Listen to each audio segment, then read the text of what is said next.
Why do you think, because this is a underlying um, characteristic of Arabs that I talk about a lot, right? Mhm. This hospitality, this generosity. Why do you think that is? Do you think it's wanting to connect with other people? Do you think it's just their love language is giving? Like, what?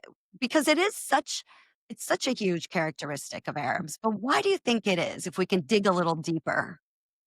I've thought about this question a lot, and I've actually asked colleagues that I've worked with previously, Saudis from different parts of Saudi.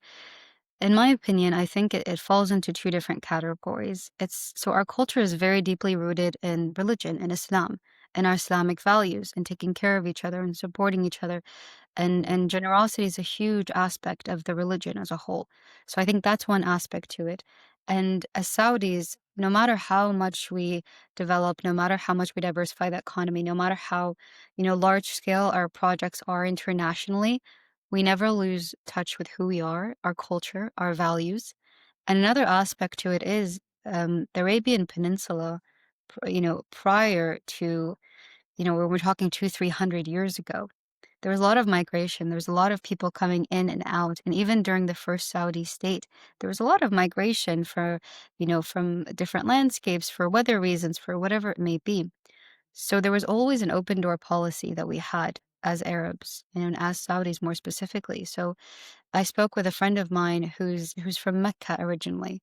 And her great grandfather, she remembers they would tell them stories about the door would always be open. It would never be shut. If the front door was shut, there was a huge problem in the home.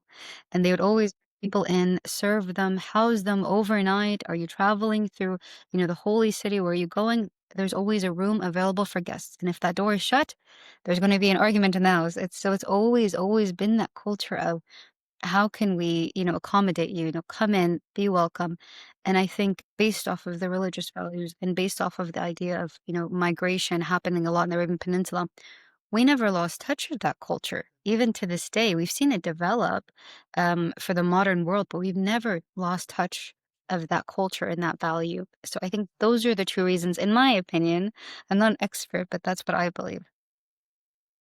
Which leads me to the next question. Do you think as the country becomes more modern, well, it's already modernized, but opens up more and more tourists come, do you think it will be something that's gonna be easily maintained? Or do you think it can get lost in the openness of the country? I don't think it could get lost because we've developed so much. Even when we look historically at the kingdom's, evolution from the first Saudi state, the second Saudi state, third Saudi state, and then the unification of the kingdom, it's never been lost. I think it's been developed over time, but we still maintain that roots of who we are. And I think it's because Saudis as families were very close knit. We see each other, if not extended family, I mean, if not daily, we see each other weekly with gatherings. And it's so close. That community of Saudis and who we are is very, very close. I don't think it'll ever be lost. But in terms of cultural traditions, there are initiatives in place now to teach the next generation. Because if you're being born into a modern Saudi, I mean, you're going to be immersed in so many different cultures, so many different languages and foods, just because Saudi Arabian Vision 2030 has opened up. So the Ministry of Culture, the Heritage Commission, they do a really good job of educating the public about what are our ancient handicrafts, what are our traditions, both tangible and intangible traditions, how we pour our coffee, our attire for these gatherings.